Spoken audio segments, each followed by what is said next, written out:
अबला शब्द सुनते ही मन में एक ऐसी महिला की छवि उभरती है जो असहाय है, दूसरों पर निर्भर है, पावरलेस है। पर क्या अबला शब्द का वास्तविक अर्थ यही है? बल शब्द में अ उपसर्ग लगाने पर अबला शब्द बनता है, पर हम अ उपसर्ग का अर्थ जानते हैं विरोध। जैसे ज्ञान का विरोध या ज्ञान का अभाव अज्ञान है। लेकिन अ उपसर्ग का अर्थ केवल विरोध या विपरीत ही नहीं होता, इसका एक अर्थ कम या अल्प भी होता है। वाल्मीकि रामायण के बालकांड का यह श्लोक देखिए।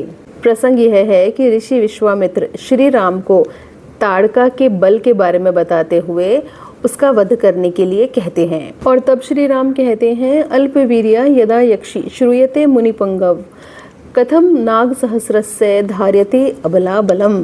अर्थात कि जब यह सुना जाता है कि यक्षिणी अल्पवीर्या अर्थात अल्प बल वाली होती है, तब उस अबला अर्थात थोड़े बल वाली में 1000 हाथियों का बल कैसे आ गया। तो यहाँ देखा आपने, पहली पंक्ति में ताड़का के लिए अल्पवीर्या शब्द का प्रयोग हुआ है, जिसका अर्थ है अल्प बल वाली, बलहीन नहीं, अल्प बल वाली। और उसी का पर्याय दूसरी पंक्ति में प्रयुक्त हुआ है अबला अर्थात कम बल वाली। यहाँ उपसर्ग के उसी अल्प अर्थ का प्रयोग किया गया है।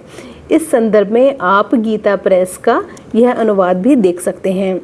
तो कुल मिलाकर अबला शब्द का प्रयोग महिलाओं के लिए इसलिए किया जाता रहा क्योंकि उनका शारीरिक बल पुरुषों के मुकाबले कम होता, और यह तो तथ्य है ही। अगर मसल पावर की बात हो तो वह तो महिलाओं में पुरुषों से कम ही होती है। लेकिन अबला शब्द का अर्थ पावरलेस कतई नहीं है।